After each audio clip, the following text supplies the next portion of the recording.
So, beautiful goats. Okay, what do you call a dinosaur made of cheese? According to the law.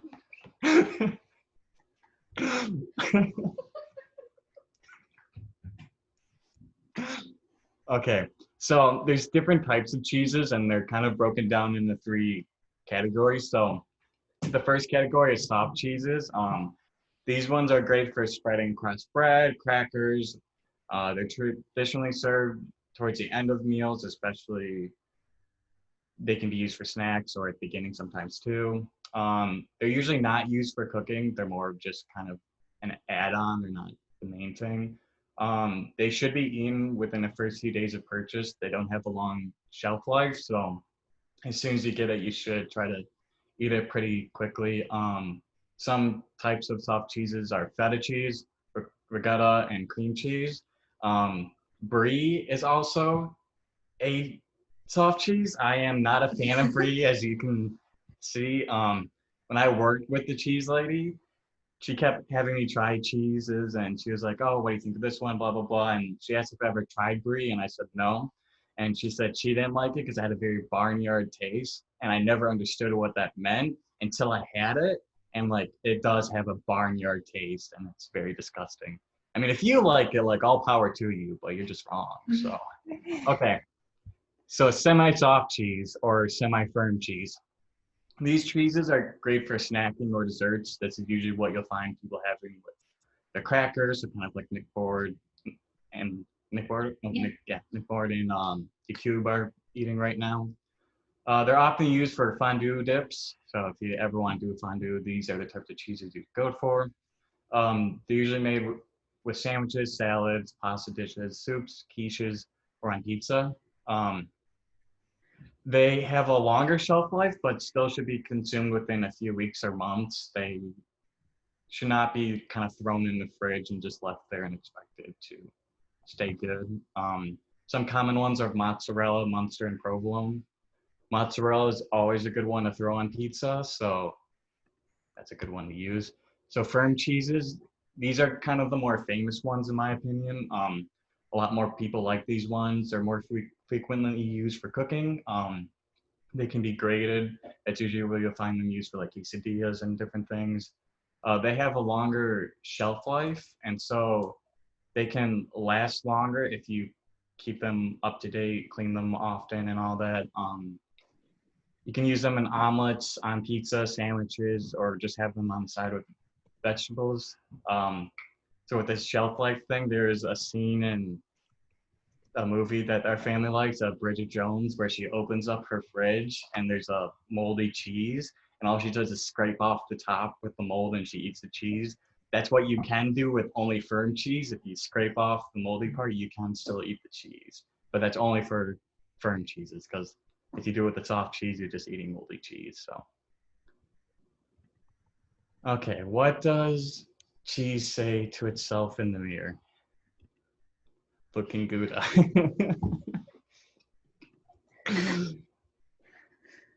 Okay, so now I'm going to do a cheese board demonstration. So I have these. Okay. So I'm going to bring it down. You can see it, right? Okay. So usually when you're doing a cheese board, you're going to want to try to find the cheese you like. So we went to the store and we bought a few cheeses. We bought Drunken Goat, North Sea cheese, a cheddar, and a Gouda, and also this one, a Marlowe one. Our family loves this. The reason why it's not opened is because everyone would eat it, so we had to keep it closed for this presentation. So, but usually you don't want this many cheeses on one board. You usually just want to go for one or two cheeses, ones that you think will taste the best or ones that you like the best. Personally, I always think you should have cheddar, because cheddar is one of the more common ones and usually have like the best flavor. And then depending on who you have with you, you also want to go with one that doesn't have as strong of a taste. So usually you go with a Gouda, because Gouda isn't as strong as some other cheeses. So I'm going to go with that and just stick with the cheddar and the Gouda. So when it comes to the cheeses, you have different knives you can use.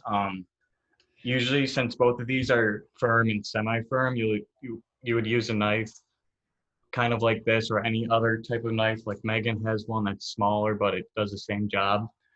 If you had a soft cheese, you would more likely use a knife like this because it has less surface. So when you're cutting through a cheese, it doesn't stick onto that surface as much.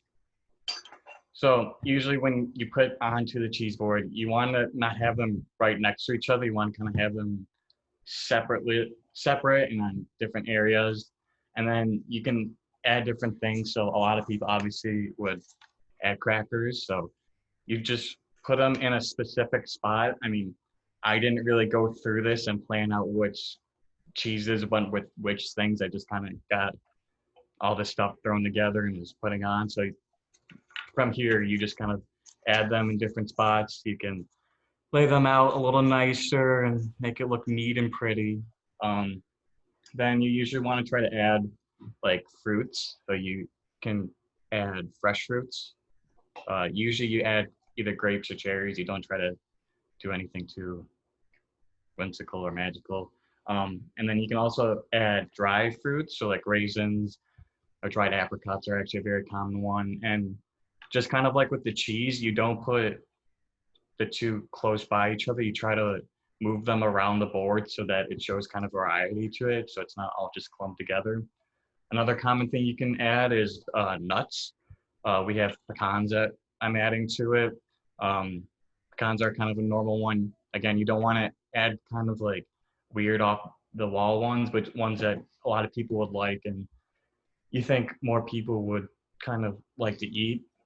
Um, I'm not going to add it on because it's very watery, but usually you add a lot of olives too. And green olives are always a good one to add to a cheese board. You want to make a cheese board kind of more colorful. So black olives, like I love them, but they really wouldn't fit with the look of a cheese board. So you try to add the green ones for better color contrast. What?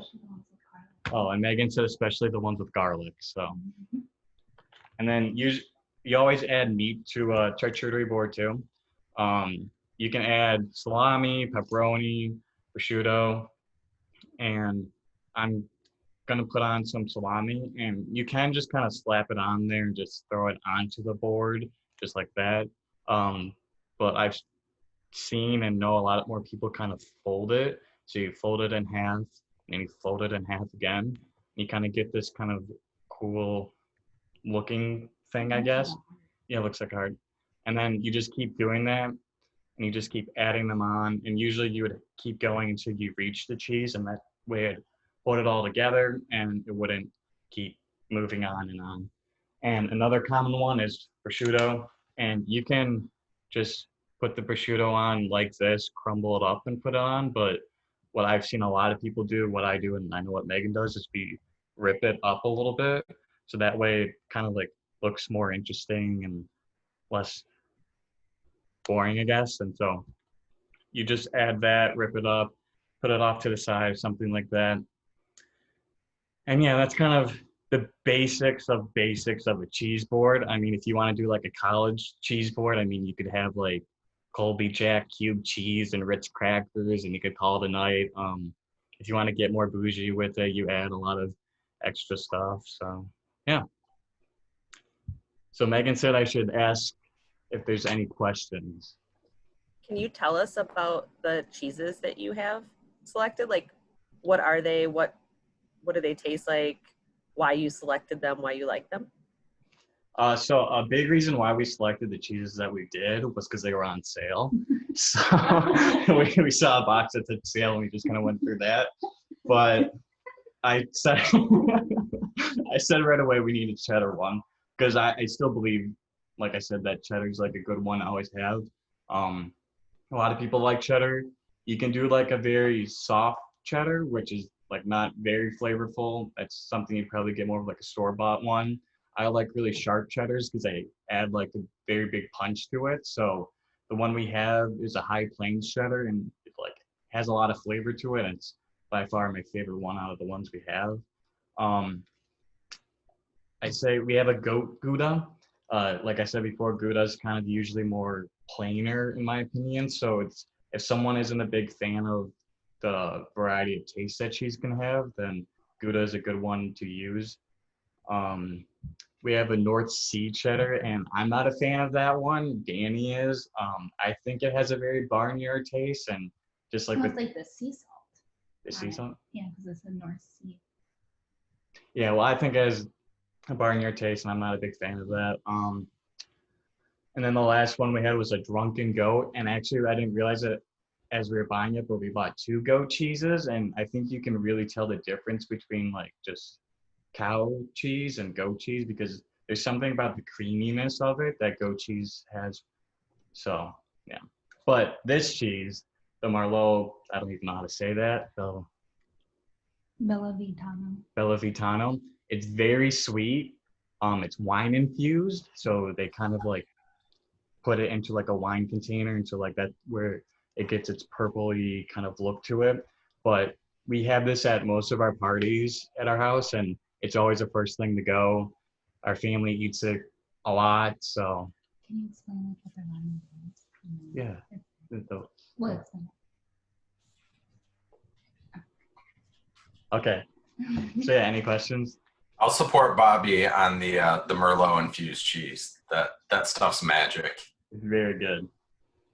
I wanted to ask, how does smoking, like smoked cheese and smoked meat, go with cheese? How is it?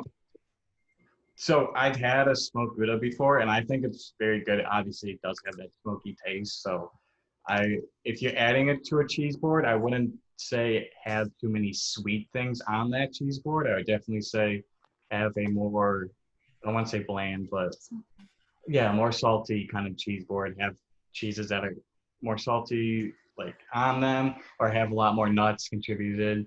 Oh, that is a good cheese board that Nick has. I was just gonna ask, how's that look? I actually really like it. What's in on your the cheese board? liquid? Well, I have some really fancy Ritz crackers, the extra buttery ones. And then this is a cranberry cinnamon goat cheese from Aldi. It's pretty legit. And then I have a little cheap basic here just because they're good snack. I have a smoked Gouda Laughing Cow and then a garlic and herb, some sort of Laughing Cow cheese. It's nice, spreadable. Some salami, some dill pickles, blueberries, and honey. Honey, cool. Yeah, so usually you can also add bread to a charcuterie board, and that's where you add in your jams or your honey that you can spread across. So Yeah, I only have brioche right now, and I think that would be really weird. Jam and cheese and honey is also really good, yeah. How is cheese best served? Megan asked how is cheese best served. So if you have soft cheeses, you want them to be cool because again, if you're spreading them, you don't want it to be too warm, and soft cheeses are kind of more finicky. So in my opinion, they require the greatest care. All the other cheeses, so semi-soft, semi-firm, or firm, you probably want them at room temperature because they have the most variety of taste and smell. So yeah. Now that you're cultured, no pun intended, how do you look at craft singles?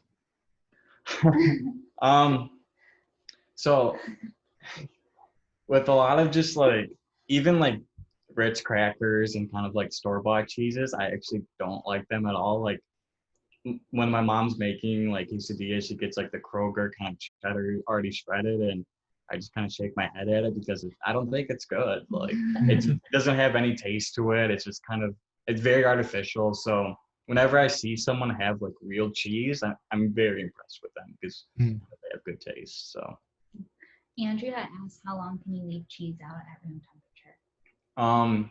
So soft cheeses, not very long at all. Again, I say eat them as quickly as you could. And then the other ones, I'd say at the very most 6 hours, and that's being very liberal with that number. I think a better amount of time would be a 4-hour span. So like about a party worth. So So Gotcha. the worst is when you have sweaty cheese. Everybody knows what that is, right? When it's like out for a while and it likes all like soft and gooey. Yeah. Yeah. Bobby, do you think what you just said is going to stop us from eating 2-day-old pizza? So pizza's different. You already melted the cheese down and it's on. I think that's the thing with pizza. You can do that with pizza. I don't think you could just do that with regular old cheese. So, what kind of cheese would you recommend on a bologna sandwich? Megan said Kraft singles to that one. I don't know. I think it's all just preference, really. I don't think there's a real right or wrong answer to that. I mean, you can move around and see what kind of cheeses you want.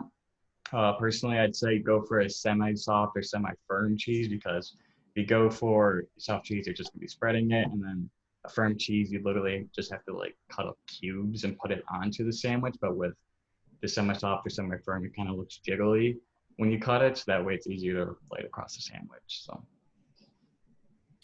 What are some of the best places that you have found to purchase cheese that you've ever been to, local or wherever? So definitely the Plymouth Farmers Market, I'd say, is one of the best places I have gotten cheese. I wouldn't fully trust the worker when she discusses like how it's made, but what she says for like where to get, like what it's used for, I would trust her for that. So that's a great place. I mean, all the cheeses we got today, we got from Kroger, but they're from a different company, Murray's. So they get that cheese from the Murray's Cheese Company. They don't just make it on their own. I don't think, again, like a store bought, like the store makes the cheese themselves is any good. So if you're gonna get that, I'd recommend getting something better. So Did you have any cheese when you went to Italy? yeah, but I don't know that. Any more questions? So if you had to give people advice on 2 cheeses to make their next cheese board, what would it be? Okay, so if I had to give any advice for the 2 cheeses on their cheese board, a cheddar and then the Marlowe. Those 2 are arguably the best ones you could do to add to your cheese board, or even if you're just having a night by yourself. And yeah, Goat cheese. go cheese. That's the best. Tell The them. go-to on my cheese boards. What? Can I talk? Yeah. Can they hear me? Yes. Okay. You can also, if you go to Kroger, you can buy these cheeses. How we said we got them on sale. Most stores like Kroger, Meijer, Bush's, they all have in their cheese sections that can be kind of overwhelming. You can go and look for their little baskets of sale cheeses. So they're a little bit smaller than the regular size, and they go for about a third of the price of the full size. So especially if you're a college student, you're maybe only wanting to do this like with yourself or for a few friends, that's like a good way to be a little bit more cost effective. Obviously, if you're having a big party, you're probably going to want the big block. But if you're just having a movie night or something and you want a cheese board, all of these cheeses were less than $5. So then it's not as expensive as if you were to buy the whole block itself.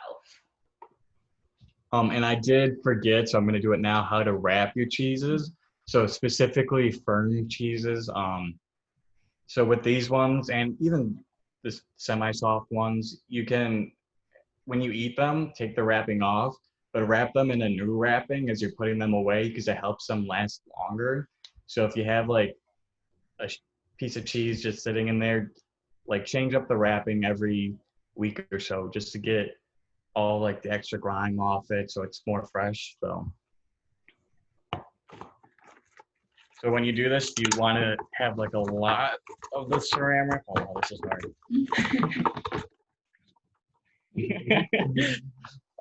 Yeah, and so you always put the saran wrap down first, and then you put the cheese on top of it, and then you want to stretch it out as much as you can. You don't want to have too many lines on it. So you can see that it's very like glossy and there's not much going on with it. And then you want to try and pull as much as you can to the one side so that even the sides along here are as glossy as they can be. And so then you only have the bad messed up side right here. Because even when they package them, they're glossy all around and they put the sticker on the ugly side. And then with that, you can literally just put it down like that and it holds it all together. So Yeah, so you don't want to put in the, what do you call those things? The containers. yeah, so don't put them in containers, Tupperware containers, wrap them off then. That was a mistake we all made until Bobby worked. Yeah. Hey, Bobby. Nice wrap up. Thank you. Thank you. That was good. That was good. Okay. All right. Are there any other questions for Bobby? So, all right. Well, let's all give Bobby a round of jazz hands as thank you. It's not super easy to stand in front of all of your peers to do a presentation. So thank you so much for stepping up and teaching us about cheese today. I know I learned some things about cheeses that I definitely didn't know. So appreciate you and your willingness to be a leader on the team and step up with your knowledge. So anyone else out there who has some unique skills that like Anna or Bobby that they have showcased, we're always looking for other students to step up and do something as well. It doesn't have to be food related, it can be anything. So just let us know. So, all right, and with that, I'm gonna turn it over to Katie. All right. So they're going to pull up a slide. So we just have some kind of wrap up announcements. As you guys know, every week we try to do a couple little updates and reminders. So again, the plan is for virtual staff meetings to continue on Thursdays at 4 p.m. And we just wanted to put in a reminder to be on time. I know for socials as well as these meetings, we've noticed that some people trail in like 10, 15, 20 minutes late. And unless you have a reason, please let your supervisor know if you do. But we really need you to be on time in order for your hours to count. So especially because we get started and do kind of a nice intro in the beginning to miss that. And there are folks that definitely come on time. So we also want to be conscious of their time by starting on time. So again, please be on time. And if you have issues with that 4 p.m. time, just please let a supervisor know. Just wanted to put a reminder there. And then separately, we just wanted to check in, kind of building updates. So we're still working on plans for opening, for when we might open as a facility. So we're continued to be close to the public. There are people that have offices in the building that come in and out. And we have continued with our essential shifts, doing cleaning, building walkthroughs, some plumbing maintenance. So thanks to all of you that are continuing to do that throughout the building. We are looking at, for the fall, whether or not we host larger events. We are looking at hosting different types of events, as well as new uses for us to have for the building. So an example would be potentially hosting some classes, knowing that we've got some larger spaces where you could socially distance more effectively for a class versus a smaller classroom. And so those are some interesting things that we're working on right now. As what could this be different, kind of turning the idea of a student center on its head and looking at other purposes, wanting to serve the campus however we can. And then but with all that in mind, we wanted to emphasize the fact that safety is a top priority. So a lot of what we're talking about right now is what does social distancing look like? How could we have a program that fosters connection and like student engagement while still making sure that students feel safe doing that. So we are looking at different types of programs, working with partners from across campus. But at the end of the day, we want to make sure that we're following the proper precautions, minimizing risk as much as we can. And so just wanted to put it out there too, that safety is our top priority. Anything, Andrea, you would add, or anybody else on the team? These are just some quick announcements for today. So I think that one other thing that I'd like to mention is that not tomorrow, but next Friday is a Board of Governors meeting in which a lot of the committees, all the committees that have been working on the campus restart are going to be presenting to the Board of Governors some of the plans that we've all been working on that Katie kind of referenced of all of our safe our safety plans, social distancing, how we're moving furniture, those sorts of things, and housing and lots of other areas of campus. And so we're hoping to start hearing back some feedback and or approvals of some of the initiatives and some of the ideas that we've all brought forth over the last few months as the presentation happens next Friday. So, and Nick Boyd is also our eyes and ears at those presentations as he helps with the technical component of it. So we kind of get to hear some up-to-date news as those happen. So that is happening in a week. But that's the only other update I have.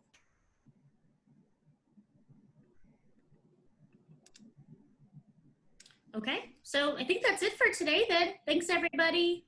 Unless there's any questions, yeah.